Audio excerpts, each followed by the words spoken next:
Nayo mulembe gwe tuliko abaana ab'obuwala ebisoomooza tusanga bingi. Naye nze ekinkuzizza ne kinemesa okubeera omu ku abo abayonoonese, abazaalidde ku luggya, abaggyeemu embuto ku luggya. Nze Kkanisa yennyambye.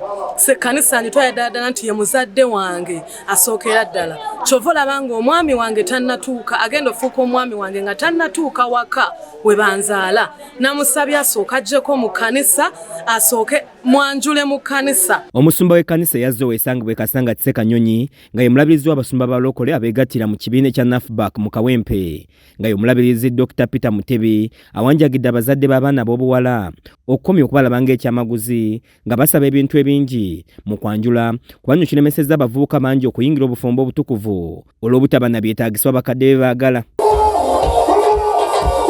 Asinzidde mu kusinza kwakulembeddemu ettuntu lya leero ombadde okusabira eggwanga lino wakati nga tugenda mu meefuga ag'okubawo ku lunaku olwokusatu lwa ssabbiiti ejja kosa ne muwala we Vision Mutebi mwakoledde ekyafaayo nayanjula mwana munne Luyinda Tone ngono kitawakkiriza azalye mukwano gwe mu Kkanisa gye bategeera nga tebayise mu buwangwa. Omwami ono y'omwami Luyinda Tone. Omulabirizi Mutebi asinzidde ku mukolo guno n'asaba abazadde okutwala okufumbirwa kw'abaana baabwe ng'ekikulu so si kutunuulya birabo ebireetebwa abo abako kuba kino kitiisizza nnyo abavubuka okuyingira obufumbo. Ebirabo tebabisala, ebirabo bali be babyerowooleza.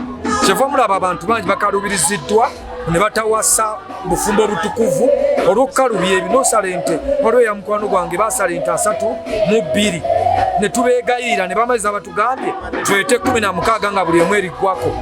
Kati ani asobola ebyo? Oli amaliza tawasizza bufumbo obutukuvu. Oluvannyuma abasumba ab'enjawulo basabidde eggwanga n'okwebaza Katonda okutuusa ku mafuga ag'omulundi ogw'enkaaga ng'asaba Uganda okuba n'omutima ogwagala eggwanga lyabwe.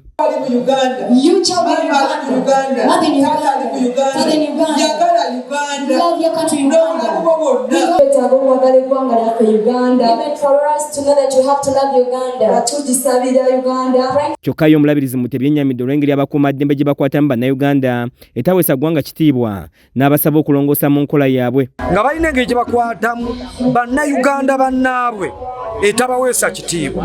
Nolaba omusajja omukulu ng'empale bagiyuzizza. Ekyo kiswaza ggwanga. Bwe tuba twagazisa abantu ensi yaffe, nammwe abalina obuyinza mukole ebintu ebireetera abantu okweyagalira mu nsi yaabwe. Mwe abali mu gavumenti mwagale ababavuganya, nammwe abavuganya mwagale abali mu gavumenti. Kuba nammwe bwe munajja mu gavumenti nammwe mujja kwagala okwagalibwa. N'abantu ab'enjawulo abeetayo ku mukolo guno boogedde ku biraga nti ddala eggwanga lisaanye okujaguza ameefuga gano kuba bingi ebituukiddwako. Uganda ekyuse nti kati n'abantu beeyongeddeko obungi, abantu bazimbye amayumba.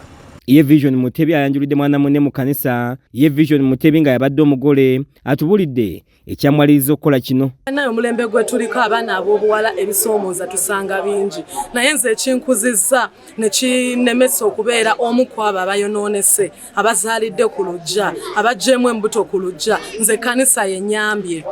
Kkanisa njitwala ddala nti ye muzadde wange asookera ddala. Kyova olaba ng'omwami wange tannatuuka, agenda ofuuka omwami wange nga tannatuuka waka we banzaala. Namusabye asooke aggyeko mu Kkanisa, asooke mwanjule mu Kkanisa. Kizza Peter yakusakidde eggulire lino ku KSTV Agaleero.